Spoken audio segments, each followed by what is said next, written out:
সবাইকে অভিনন্দন, শুভেচ্ছা আরেকটি ক্লাসে। এর আগে আমরা ট্রপিক্যাল বা ক্রান্তীয় ঘূর্ণিপাত নিয়ে আলোচনা করেছি, এর উৎপত্তি, বৈশিষ্ট্য কী।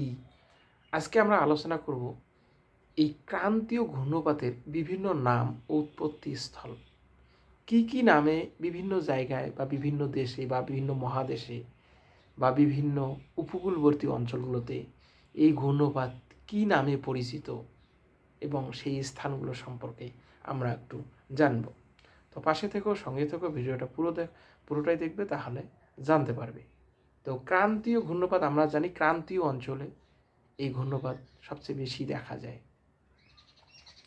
তো আমরা যদি দেখি যে এই ক্রান্তীয় ঘূর্ণিপাত সবচেয়ে যেটা বেশি দেখা যায়, যেমন আমরা যে নাম হিসেবে দেখি যেমন হ্যারিকেন।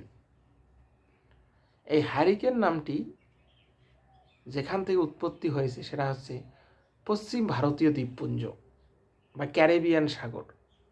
এটা একটা বিধ্বংসী ঝড় যেটা পশ্চিম ভারতীয় দ্বীপপুঞ্জ বা ক্যারিবিয়ান সাগরে এটা উৎপত্তি লাভ করে এবং পরবর্তীকালে বিভিন্ন জায়গায় ছড়িয়ে পড়ে।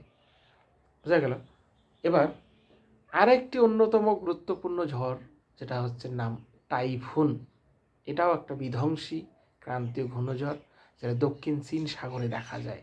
চীন সাগর এবং তৎসংলগ্ন এলাকাগুলোতে বা কোস্টাল এরিয়া বা উপকূলীয় অঞ্চলগুলো বা উপকূলবর্তী যেসব দেশগুলো আছে সেগুলোতে এর প্রভাব লক্ষ্য করা যায়, মনে রাখবে। আরেকটি গুরুত্বপূর্ণ ক্রান্তীয় ঘূর্ণিপাত হচ্ছে তাইফু। এটা জাপান সাগরে প্রভাব লক্ষ্য করা যায়। শুধু জাপানে নয়, জাপানের উপকূলবর্তী বা পার্শ্ববর্তী যেসব প্রতিবেশী দেশগুলো আছে সেগুলোর উপরও এর প্রভাব লক্ষ্য করা যায়। হ্যাঁ, ইভেন ভারতের উপরও এর প্রভাব আমরা দেখতে পাই, এই টাইফুর প্রভাব। আরেকটি হচ্ছে বাগই। এটা ভারত মহাসাগর সংলগ্ন অঞ্চলে এর উৎপত্তি স্থল এই বাগইয়ের। বিশেষ করে ফিলিপাইন্স দ্বীপপুঞ্জে এর প্রভাব বেশি লক্ষ্য করা যায় এই বাগইয়ের। এছাড়াও আছে যেন উইলি উইলি, যেটা দক্ষিণ ভারত মহাসাগরে দেখা যায়। হ্যাঁ, বিশেষ করে আমরা যদি দেখি অস্ট্রেলিয়া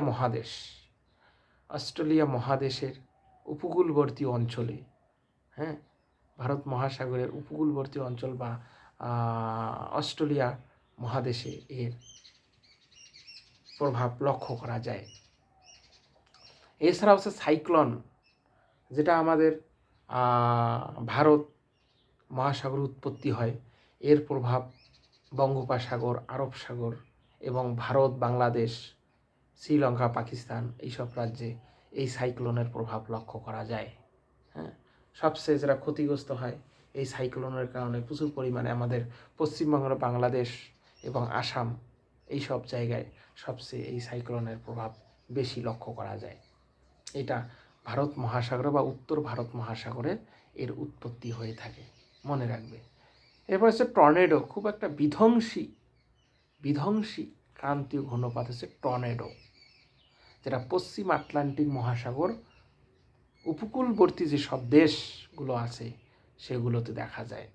এবং যেটা আমরা জানি যে মিসিসিপি নদীর মোহনা পর্যন্ত এই অঞ্চলগুলোতে বা পশ্চিম আটলান্টিক যে মহাসাগর বা তীরবর্তী দেশগুলোতে এই বিধ্বংসী টর্নেডোর প্রভাব লক্ষ্য করা যায়।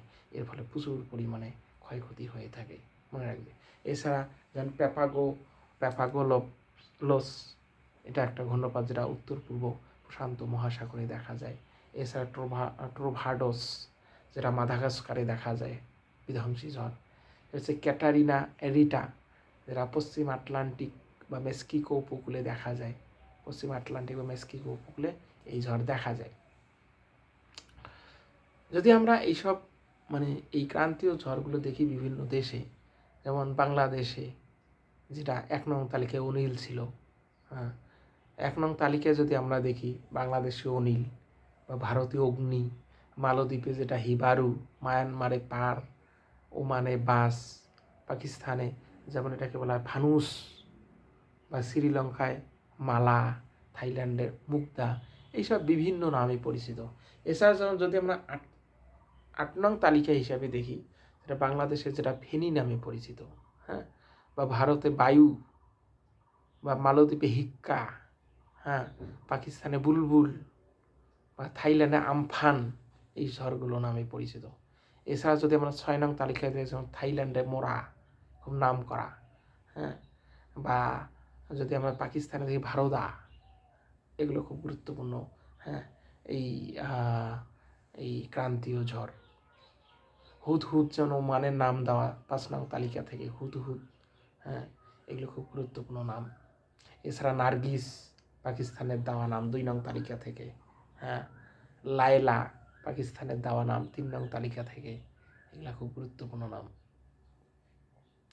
যেমন সাগর ভারতের 7 নং তালিকা, 7 নং তালিকায় এই ভারতের দেওয়া নাম সাগর, একটা গুরুত্বপূর্ণ, হ্যাঁ। এছাড়াও এইসব ঘূর্ণপাত বিভিন্ন জায়গায় দেখা যায়। যেমন 2002 সালে যদি আমরা দেখি, নিসর্গ ঘূর্ণপাতের নাম, যেটা সর্বনিম্ন বায়ুচাপ ছিল 884 মিলিবার, যেটা প্রভাবিত রাজ্য যেমন গুজরাট, মহারাষ্ট্র, দমন দ্বীপে দেখা যায়। এছাড়াও আমফান পশ্চিমবঙ্গ, উড়িষ্যা, আন্দামানে দেখা গিয়েছিল 2020-তে। এছাড়া পশ্চিম আন্দামান নিকোবরে আমরা যেটা মোরা 2017 দেখা দিয়েছিল। হুদহুদ 2014 সালে দেখা দিয়েছিল গুজরাট উপকূলে, যেটার নিম্নচাপ ছিল প্রায় 960 মিলিবার, মনে রাখবে। এছাড়াও কায়াস্তা, ভারদা, নীলোফার উড়িষ্যা উপকূলে দেখা দিয়েছিল 2014 সালে। তো এই ছিল ক্রান্তীয় ঝড়। তো এই পর্যন্তই আজকের ক্লাস। পরবর্তী ক্লাস আমি আর একটি বিষয় নিয়ে আলোচনা করব। তোমার পাশে থাকবে, সঙ্গে থাকবে। ভিডিও ভালো লাগলে অবশ্যই লাইক, শেয়ার, কমেন্ট করবে, এই আশা রাখছি সকলের কাছে।